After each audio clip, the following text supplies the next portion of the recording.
آج تمہیں صبر کے بارے میں بہت ہی خوبصورت بات بتاتی ہوں۔ صبر وہ خوبصورت سفر ہے جو انتہائی بھیانک ہوتا ہے، مگر اس کی منزل حسین ہے، آپ تصور بھی نہیں کر سکتے۔ اس طرح سے دل ٹوٹ کر ریزہ ریزہ ہو جاتا ہے کہ اس کے جوڑنے کے خیال سے پہلے ہی انسان ہمت ہار جاتا ہے۔ صبر کا گھونٹ دوسروں کو پلانا آسان ہوتا ہے، مگر خود پیتے ہوئے پتہ چلتا ہے کہ ایک ایک قطرہ پینا کتنا مشکل ہوتا ہے۔ جو زخم گہرے ہوں وہ بھرنے میں بھی وقت لیتے ہیں، مگر جب انسان کو صبر آ جائے، یعنی اللہ کا پسندیدہ ہو جانا، کیونکہ اللہ تو صبر کرنے والوں کو پسند کرتا ہے، اور پسندیدہ چیزوں کو بے سہارا کون چھوڑتا ہے، اور جس کو اللہ تھام لے اسے دنیا کی کوئی طاقت نہیں توڑ سکتی۔ اب سوال یہ پیدا ہوتا ہے کہ یہ صبر آتا کیسے ہے؟ میں بتاتی ہوں۔ جب آپ بالکل ہمت ہار جاؤ اور آپ کی آنکھوں میں نمی ہو، دل بے ساختہ رو رہا ہو، زبان پر کوئی شکوہ نہ ہو اور پختہ ایمان ہو، ہمیشہ زندگی ایسے بسر کرو کہ دیکھنے والے تمہارے درد پر افسوس کے بجائے تمہارے صبر پر رشک کریں۔ بے شک صبر ایسی ہی سواری ہے جو انسان کو کبھی گرنے نہیں دیتی، نہ کسی کے قدموں میں، نہ کسی کی نظروں میں۔ جب انسان کے پاس کھو دینے کو کچھ نہ ہو، پھر انسان اللہ کو کھونے سے ڈرتا ہے تو بس اللہ کے قریب تر ہو جاتا ہے، اور پھر صبر کا دامن پکڑ کر چلتا چلا جاتا ہے۔ کوئی حسرت نہیں رہتی، کوئی تمنا بھی نہیں رہتی، اور اللہ آپ کو ہر وہ چیز عطا کر دیتا ہے جس کا آپ کو گمان بھی نہیں ہوتا۔ جب بھی کبھی ہمت ہارنے لگو تو بس دل کو اتنا سمجھانا کہ جو ہو رہا ہے اس میں اللہ کی رضا ہے، اور جو ہوگا اس میں بھی اللہ ہی کی رضا ہوگی۔ پتہ ہے ہم بے سکون تب ہوتے ہیں جب ہم اللہ پر اس طرح سے یقین نہیں رکھتے جیسے رکھنا چاہیے، پھر ہمارا دل بے چین رہتا ہے اور ہر چیز بے معنی اور اداس سی لگتی ہے۔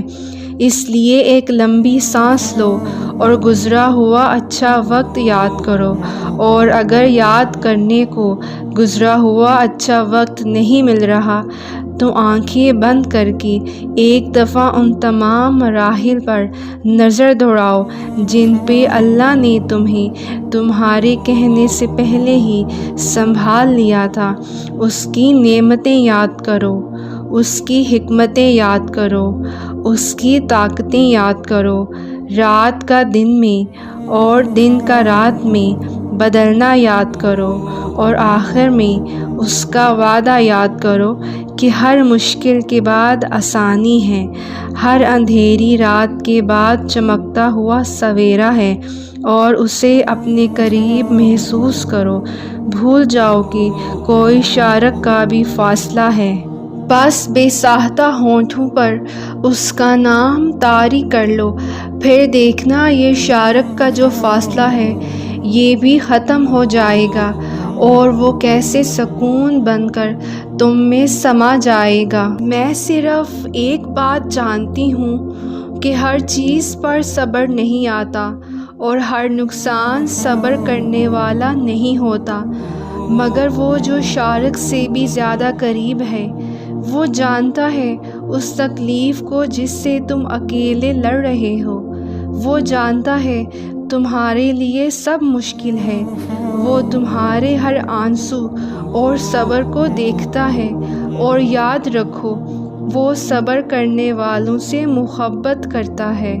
تو صبر کرو، صبر کبھی رائگاں نہیں جاتا، ایک دن اللہ تمہاری ساری تکلیفوں کو تمہاری روح سے ایسے الگ کر دے گا کہ تم راضی ہو جاؤ گے، اور ایسا لگے گا کہ جیسے یہ تکلیف پہلے تھی ہی نہیں، اور پھر تم خود سے سوال تو کر کے دیکھو، کیا اللہ کے سوا کوئی بھی ہمارا ہے؟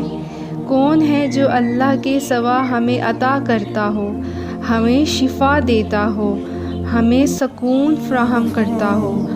کوئی ہے جو ہمارے زخموں پر مرہم رکھتا ہو؟ تو پھر کہاں جا رہے ہو تم اللہ کو چھوڑ کر، اس اللہ کو جس کی بادشاہی ہے، جس کے سوا کوئی عبادت کے لائق نہیں؟ ایمان والے تو اللہ کی محبت میں شدید ہوتے ہیں نا، تو تم دنیا پہ اپنی محبت کیوں لوٹا رہے ہو؟ کیا تم جانتے نہیں کہ قدر کرنے والا صرف واحد اللہ تعالیٰ ہے؟ تو کیوں نہیں آتے اس کے در پر؟ تمہیں کیا چیز روکتی ہے اللہ کی اطاعت سے؟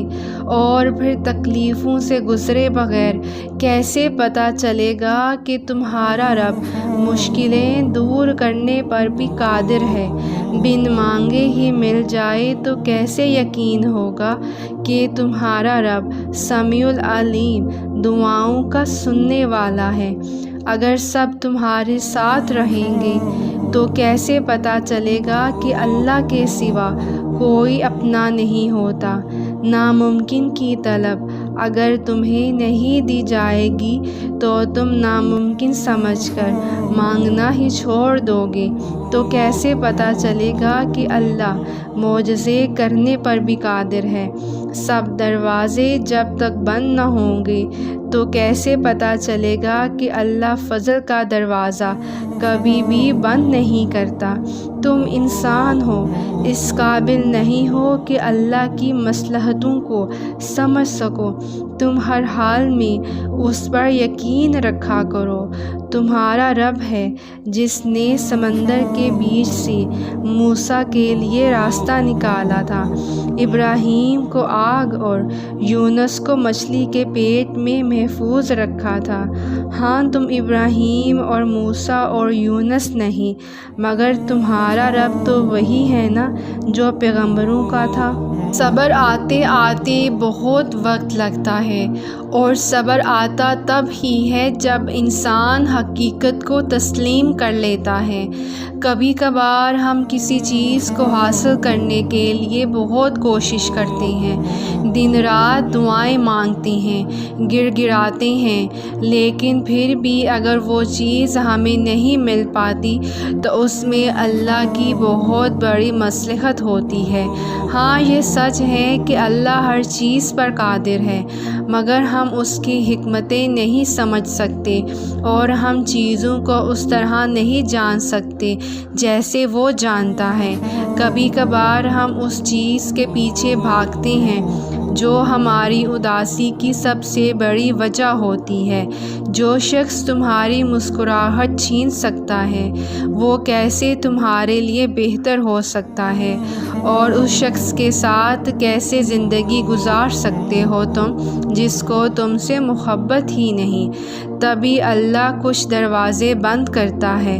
ابھی تمہیں سمجھ نہیں آئے گا یہ سب، اور یہ باتیں بری لگیں گی، مگر وقت گزرنے کے ساتھ سب کچھ سمجھ آنے لگے گا۔ پھر تم کہو گے کہ واقعی اگر تب اللہ ہماری حفاظت نہ کرتا تو ہم آج کتنی تکلیف میں ہوتے، کیونکہ وہ کبھی تمہارا برا نہیں سوچتا، تم خود ہی اپنا برا سوچتے ہو، اور تمہیں پتہ بھی نہیں ہوتا۔